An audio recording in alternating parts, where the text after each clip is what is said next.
Adilabad MLA Payal Shankar Adilabad BJP MP అభ్యర్థి గోడ నాగేష్ కు మద్దతుగా ఎన్నికల ప్రచారాన్ని నిర్వహించారు.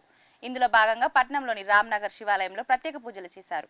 ఆలయ కమిటీ సభ్యులు ఎమ్మెల్యేను సత్కరించారు. ఈ సందర్భంగా ఇంటింటికి తిరుగుతూ కేంద్ర సంక్షేమ పథకాలను ప్రజలకు వివరిస్తూ మేనిఫెస్టో కరపత్రాలను పంపిణీ చేశారు. ఆదిలాబాద్ పార్లమెంట్ స్థానాన్ని భారీ మెజార్టీతో గెలిపించి ప్రధాని మోడీకి బహుమతిగా ఇవ్వాలని కోరారు. ఈ కార్యక్రమంలో బీజేపీ ముఖ్య నాయకులు పాల్గొన్నారు.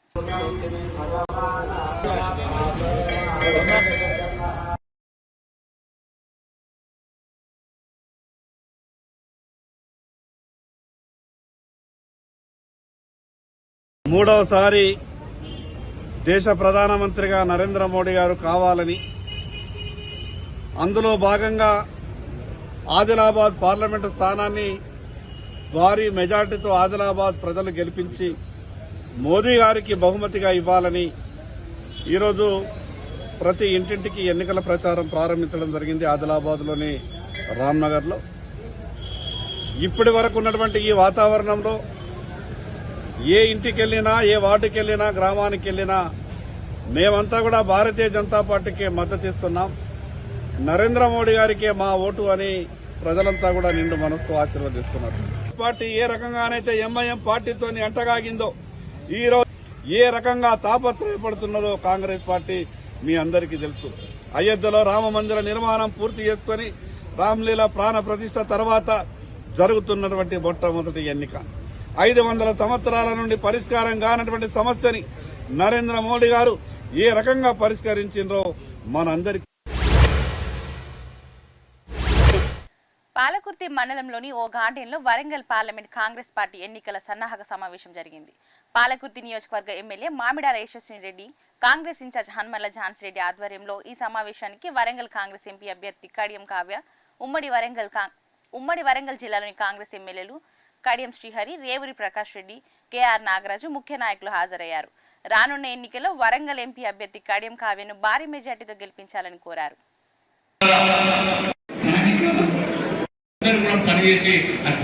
యశస్విని రెడ్డికి తోడుగా పాలకుర్తి నియోజకవర్గంలో అవసరం అనుకుంటే వాళ్ళ ఆమోదంతో పాలకుర్తి నియోజకవర్గాన్ని దత్తత తీసుకొని నా బిడ్డ కూడా యశస్విని రెడ్డితో ఉంటది అని చెప్పి వచ్చే రెండు కూడా ఒకటే సేమ్ చీకటి మిత్రులు బీజేపీ బీఆర్ఎస్ మధ్యపై అంతకంటే డబుల్ కష్టంగా కనపడి పనిచేసి మరి అదే విధంగా మన డాక్టర్ కావ్యాన్ని కూడా రేపు రాబోయే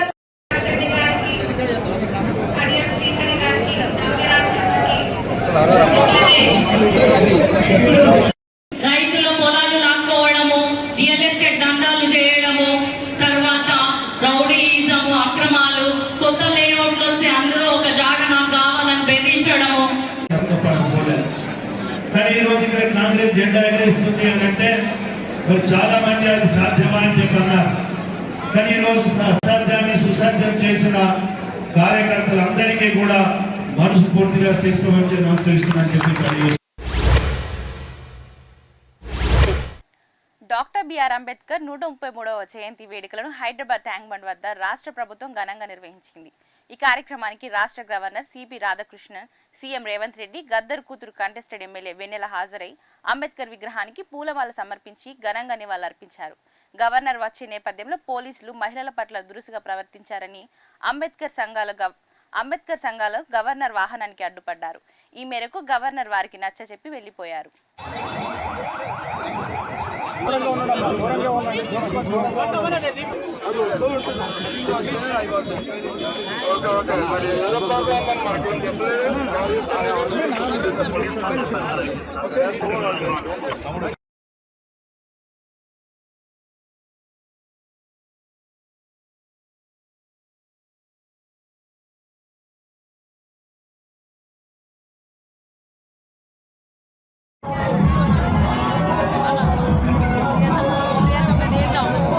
మన ఆశా జ్యోతి, మన వీరుడు, మన ఉద్యమకారుడు, ప్రపంచాన్ని చరిత్ర సృష్టించిన బాబాసాహెబ్ అంబేద్కర్ గారి జయంతి. ఆయన మనకు ఏ మొదలుపెట్టిపోయాడు, మనకు భారత రాజ్యాంగాన్ని ఇచ్చాడు. సమాజమైన సమాజాన్ని అందరికి సమానమైన అందరికి సమాన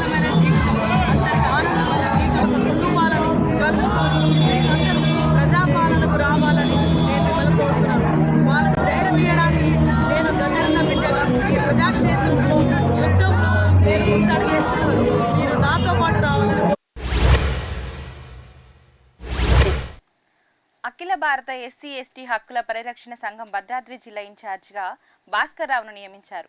ఈ మేరకు పాల్వంచ మండలంలోని ప్రెస్ క్లబ్ లో సంఘం వారు ప్రెస్ మీట్ నిర్వహించి మాట్లాడారు. సంఘం అధ్యక్షుడు మురళీధర్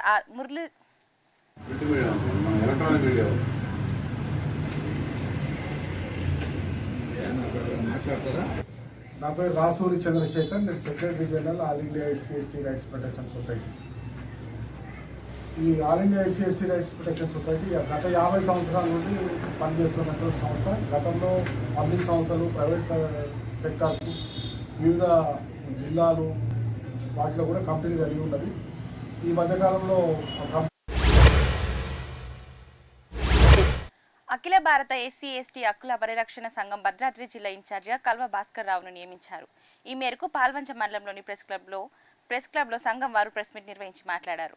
సంఘం అధ్యక్షుడు మురళీధర్ రావు ఆదేశాల మేరకు secretary of general Rasuri Chandrashekar Kalva Bhaskar రావును నియమిస్తున్నామన్నారు. సంఘం బలోపేతానికి కృషి చేయాలని సూచించారు. ఈ కార్యక్రమంలో కొత్తపల్లి సోమయ్య, దాసరి నాగేశ్వరరావు పాల్గొన్నారు.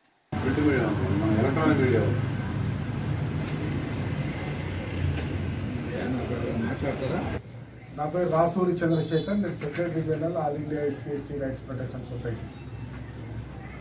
ఈ all India SC ST rights protection society గత 50 సంవత్సరాల నుండి పనిచేస్తున్నటువంటి సంస్థ. గతంలో పబ్లిక్ సంస్థలు, ప్రైవేట్ సెక్టార్స్, వివిధ జిల్లాలు వాటిలో కూడా కంపెనీ కలిగి ఉన్నది. ఈ మధ్యకాలంలో కంపెనీలో ఒక ఖాయం అయిపోయింది కాబట్టి కొత్త కంపెనీ చేయడానికి జి మురళీధరరావు గారు president all India SC ST rights protection society వారు నిర్ణయించిన ప్రకారం భద్రాద్రి కొత్తగూడెం జిల్లాకి జిల్లా మండలు కానీ నియోజకవర్గ కమిటీలు వేయడం కొరకు మురళీధరరావు గారు ఆపరేషన్ కాల్వ భాస్కర్ రావు గారు. కాబట్టి దయచేసి మన ప్రతి ఒక్క కార్యకర్త SC ST rights protection society వారు యొక్క మన సంఘ కార్యక్రమాలన్నింటినీ బలోపేతం చేయాలని కోరుకుంటూ మీ అందరికీ మరొకసారి ధన్యవాదాలు తెలుసు. కత్తి కార్తికపై మాట్లాడిన వైఖరిని ఖండిస్తూ బీఆర్ఎస్ మహిళా నాయకురాలు చైర్పర్సన్ గన్నె వనిత కౌన్సిలర్ ఆధ్వర్యంలో ప్రెస్ మీట్ నిర్వహించారు. కార్తికపై కాంగ్రెస్ నాయకురాలు లక్ష్మి నోటికొచ్చినట్లు మాట్లాడిన మాటలు సభ్య సమాజం తలదించుకునేలా ఉన్నాయని మండిపడ్డారు. కత్తి కార్తికకు వెంటనే బహిరంగంగా క్షమాపణ చెప్పాలని డిమాండ్ చేశారు. ఈ కార్యక్రమంలో మహిళా నాయకురాలు కౌన్సిలర్లు లలిత, అనురాధ, వీణా పాల్గొన్నారు. మన బీఆర్ఎస్ అధ్యక్షురాలైనటువంటి కత్తి కార్తిక గారి పైన సిద్దిపేట కాంటి మాటలు మాట్లాడినరు. ఆమె ఒక మహిళా అధ్యక్షురాలిగా ఉద్యమంలో పనిచేసింది. ఆడబిడ్డ నాకు సిగ్గుసేట అనిపిస్తుంది. ఆమె నువ్వు ఏం చేసినావు? నువ్వు అది చేసి ముంగటికి వచ్చి మాట్లాడు. నువ్వు ఏం మాట్లాడుతావో మాట్లాడు. ఇవాళ మాట్లాడిన నాయకులు కూడా ఏం మాట్లాడుతారు? వాళ్ళు అంత మాట్లాడిన కదా. నువ్వు మళ్ళీసారి దుబ్బాకల ప్రెస్ మీట్ పెట్టామనుకో బాగుండదు, మర్యాద ఉండదు. మర్యాదగా చెప్తున్నావు. నీ పేరేందో తెలియదు, నీ ఓదేందో తెలియదు, నువ్వు ఎక్కడుంటావో తెలియదు. ఎక్కడో ఇక్కడ 3-4 సంవత్సరాల నుంచి కత్తికి ఇక్కడ ఉంది కాబట్టి మాట్లాడింది. దానికి అదేనా మాట్లాడే పద్ధతేనా? అసలు ఆడదాని మాట్లాడే పద్ధతేనా? ఏం మాట్లాడినావు అక్క? అసలు ఎక్కడి నుంచి వచ్చినావు? దుబ్బాకల కాంగ్రెస్ మహిళలు లేరని సిద్దిపేట నుంచి వచ్చినావా? ఎక్కడి నుంచి వచ్చినావు? అసలు ఇక్కడ ఎవరు లేరని రౌడీజం చేస్తున్నారు బాగా కాంగ్రెస్ వాళ్ళు. మా బీఆర్ఎస్ కలుసుకుంటే ఖబర్దార్. ఉచిత వాక్యాలు మాట్లాడినావు కదా, ఇకపై మళ్ళీ మాట్లాడినావనుకో బాగుండదు. మా మహిళా టీం అంతా కలిసినామనుకో ఒక్క దుమ్ముకే లేచిపోతావు. ఖబర్దార్. మా కత్తి కార్తికతను అనుచిత వాక్యాలు అన్నామనుకో బాగుండదు. సుమా. సిద్దిపేట జిల్లా దుబ్బాక మండలంలోని కేపీఆర్ పార్టీ కార్యాలయంలో బీఆర్ఎస్ పార్టీ నాయకులు, కౌన్సిలర్లు సమావేశమయ్యారు. మహిళా నాయకురాలు కత్తి కార్తికపై కాంగ్రెస్ మహిళా అధ్యక్షురాలు మాట్లాడిన తీరు పట్ల వారు ఆగ్రహం వ్యక్తం చేశారు. రాజ్యాంగంలో ఎవరైనా ఎక్కడి నుంచైనా పోటీ చేయవచ్చని హితబోధన చేశారు.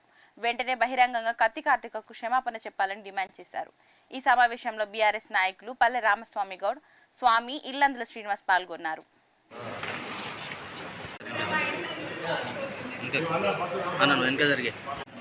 కాంగ్రెస్ నాయకురాలు లక్ష్మక్క అనే నాయకురాలు వచ్చి దుబ్బాకలో కత్తి కార్తిక బహుజన బిడ్డ మీద ప్రెస్ మీట్ పెట్టింది. ఏమని పెట్టిందంటే తన ఇష్టానుసారంగా ఒక మహిళను కించపరిచే విధంగా వ్యక్తిగతంగా మాట్లాడినట్టే దూషించి మాట్లాడింది. అమ్మ ఇంకొకటి సూచిస్తున్నాం మేము. రేవంత్ రెడ్డి గవర్నమెంట్ వచ్చిన తర్వాత కళ్యాణ లక్ష్మి ఇస్తా అని చెప్పిండు, మహాలక్ష్మి స్కీమ్ ఇస్తాడు. కళ్యాణ లక్ష్మి వచ్చిన తర్వాత తులం బంగారం ఇస్తాను కూడా చెప్పిండు. తులం బంగారం ఇచ్చింది లేదు, మహిళలకు మహాలక్ష్మి స్కీమ్ ఇచ్చింది లేదు, నిరుద్యోగుల వృత్తి లేదు, ఏది లేదు. అవిటి నుంచి మాట్లాడకుండా మీరు అనవసరంగా మా బహుజన బిడ్డ మీద మాట్లాడుతారు. ఇది కరెక్ట్ కాదమ్మా మీరు మాట్లాడే విధానం. మళ్ళీ మాట్లాడుకుంటూ ఏమంటారు అంటే బాలసంతాలు లెక్కనే మాట్లాడుతారు. అంటే ఒక కులాన్ని హీనంగా తీసుకుంటూ మాట్లాడే మీకే విజ్ఞతగా వదిలేస్తున్నాం అటువంటి మాట్లాడు. కానీ మీరు అది తెలుసుకోవాలి. ఈ మనిషి భారతదేశంలో ఎక్కడైనా పోటీ చేయొచ్చు, ఎక్కడైనా మాట్లాడచ్చు. ఈ దేశ పౌరుడే సరిపోతుంది తప్ప నీ లెక్కనే దుబ్బాకలనే మాట్లాడాలి, లేకపోతే సిద్దిపేటనే మాట్లాడడం కుదరదు. ఆమెకు రైట్స్ ఉన్నాయి, మాట్లాడుతుంది. ఆమె నిజంగానే నీ లెక్క ఏదో మాటలకు మైక్ ద్వారా మాట్లాడేది కాదు. ఆమె సేవ చేస్తే ఒక ఆడపిల్ల మీద ఫిక్స్డ్ బాడీ చేస్తుంది. ఆమె సేవలో దుబ్బాకలో ఇప్పుడు కాదు, గత 5-10 ఏళ్ళ నుంచి ఇక్కడనే ఉన్నది మాట్లాడుతుంది. ఇవన్నీ మేము మాట్లాడితే బాగుంటుంది. మీ మాటలను మీరే వెనక చూసుకొని క్షమాపణ చెప్పి సమాజం. మంత్రి కిషన్ రెడ్డి జూబ్లీ హిల్స్ నియోజకవర్గం వెంగళరావు నగర్ డివిజన్ నుండి జీప్ ర్యాలీ నిర్వహించారు. రానున్న ఎన్నికల్లో తనకు సికింద్రాబాద్ ఎంపీగా గెలిపించాలని అభ్యర్థించారు. సార్వత్రిక ఎన్నికల్లో నరేంద్ర మోడీ విజయం ఖాయమని ఆయన ధీమా వ్యక్తం చేశారు. ఈ కార్యక్రమంలో బీజేపీ నాయకులు పెద్ద ఎత్తున బైక్ ర్యాలీ నిర్వహించి మంత్రికి ఘన స్వాగతం పలికారు.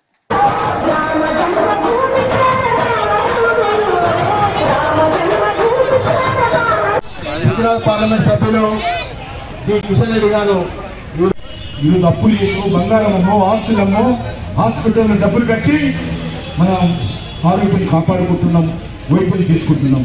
అందుకే నరేంద్ర మోడీ గారు నిర్ణయించారు, ప్రతి పేదవాడికి కూడా 5 లక్షల రూపాయల విలువైనటువంటి ఆరోగ్యం ప్రతి సంవత్సరానికి 5 లక్షల చొప్పున మీరు ఆయుష్మాన్ భారత్ పేరుతో ఈరోజు స్కీమ్ తీసుకురావడం జరిగింది.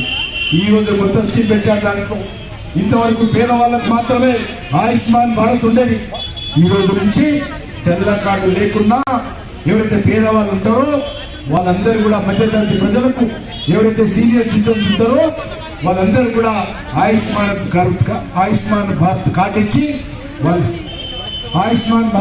ఇచ్చి వాళ్ళందరూ కూడా ఈరోజు వైద్యం అందుబాటులో తీసుకొచ్చే విధంగా మరి నరేంద్ర మోడీ గారు తలాక్ తీసేసినా కానీ, లేక ఈరోజు మనకందరికీ తెలుసు మహిళలకు 33% రిజర్వేషన్ తీసుకొచ్చినా కానీ, రాముడు జన్మించినటువంటి స్థలంలో, రామ జన్మభూమి స్థలంలో రామ మందిరం నిర్మాణం చేసినటువంటి ఘనత ఒక నరేంద్ర మోడీ గారికి దక్కుతుంది.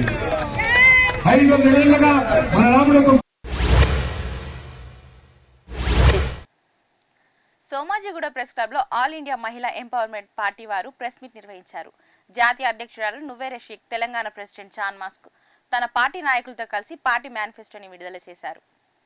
2013-12 में इसकी सबमिशन हुई और इसका टोटल प्रोसीजर, और 2017 में इसको सिंपल डेलीगेट डायरेक्ट हुआ और ये party 2018 Karnataka assembly election 224 seats पर कंटेस्ट की और छोड़कर ये पीस वाली पार्टी को कंटेस्ट करते हुए और लोगों को सुकून और पीस देना चाहती है और बच्चों के एजुकेशन पर, हॉस्पिटल्स पर और औरतों के खास करके जो मुद्दे हैं वो मुद्दों पर जो है काम करना चाहती है. एक मैनिफेस्टो भी హైదరాబాద్ గోల్డ్ సిటీగా మార్చాలని నా ఉద్దేశం ఉన్నది. ఒకసారి ఈ మధ్యలో ఆ ఓల్డ్ సిటీలో వెళ్ళి నేను స్వయంగా ఇంటర్నల్గా ఎంతోమంది యూత్లతో ఇంటర్వ్యూ తీసుకున్నాను. నాకు చాలా కళ్ళల్లో నీళ్ళు వచ్చింది. ఆ పిల్లోళ్ళకి చదువు లేకుండా, ఇంతవరకు వాళ్ళకి ఏమీ భవిష్యత్తు లేకుండా వాళ్ళు బతుకుతున్నారు. అందుకోసము హైదరాబాద్లో మా మేనిఫెస్టో, దాంతో కాకుండా హైదరాబాద్లో ప్రత్యేకంగా మా గౌరవ అధ్యక్షురాలు నేషనల్ ప్రెసిడెంట్ గారు, పార్టీ గౌరవ అధ్యక్షురాలు పోటీ చేయబోతున్నారు. మేము